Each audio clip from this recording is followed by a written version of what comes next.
Um, I was in, I think it was after my second deployment. When I came back from the Middle East, I went on a trip and did some travel through Eastern Europe and went and actually visited Chernobyl. And it was astonishing to me even decades after that happened, because I was curious. I'd heard about it and it's like, okay. Went on this little bus and went out there. They gave us these radiation monitors, these handheld radiation monitors, so that wherever we were, you could kind of test and see where the radiation still existed.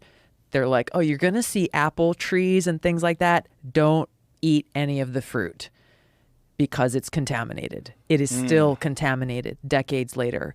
Walking through the middle of the town, I know everyone's seen the pictures, and obviously now with that Chernobyl series, I think that Netflix did, more and more people know the story, but walking through like the school and the classrooms where the desks and the books and the kids' shoes and the deflated basketballs, everything is still there in the way that it was when people fled and had to evacuate when that nuclear plant melted down.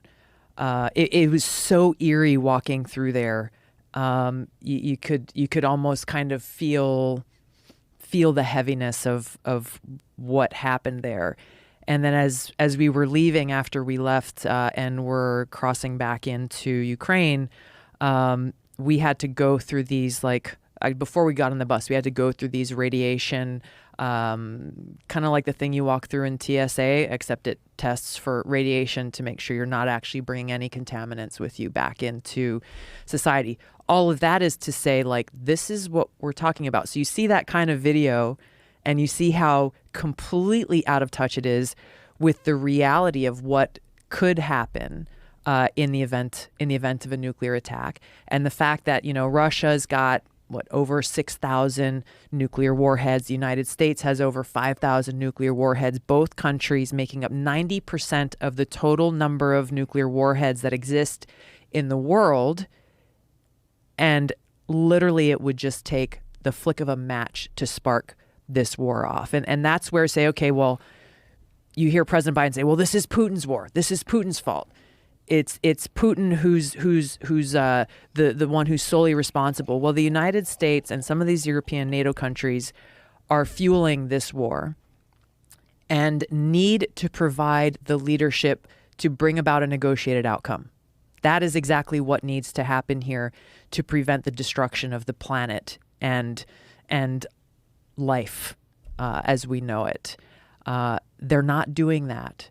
And in doing so, they are failing the American people and putting us in this position of not knowing where we're going to be in the event that this kicks off. Do you think that whoever the powers that be and whatever the influence is from the military-industrial complex, that they are trying to prolong this in order to profit? So they're trying to continue to fund Ukraine. This gives them an excellent reason to ramp up budgets and keep shipping over weapons and arms. They keep making more and more profit and just get us right to the point where it gets squirrely. Well, Putin won't do it. He won't do it. He won't do it. But if he does it, there's no pulling back from that.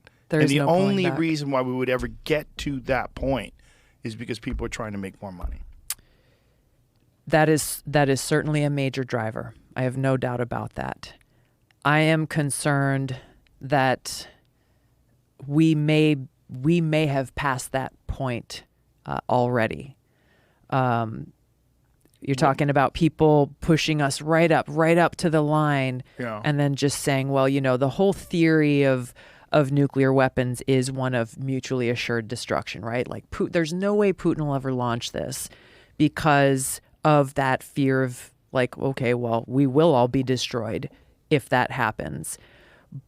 And they're saying, Putin is many things, but he's not crazy. There's no way he's going to do this. Well, they're talking about doing it. They changed their nuclear weapons policy so that according to their laws, they would be authorized to use a nuclear weapon if they are facing any kind of existential threat, whether it's coming from a nuclear source or not. And you look at the situation that Putin is in right now. He's boxed into a corner. He's lost face. He is in a place where he may feel like he has nothing else to lose.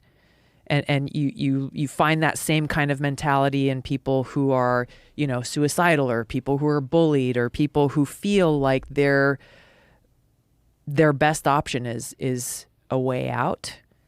And so to be so dismissive and say, well, Putin's not crazy, he's not gonna do this. It denies the reality of the position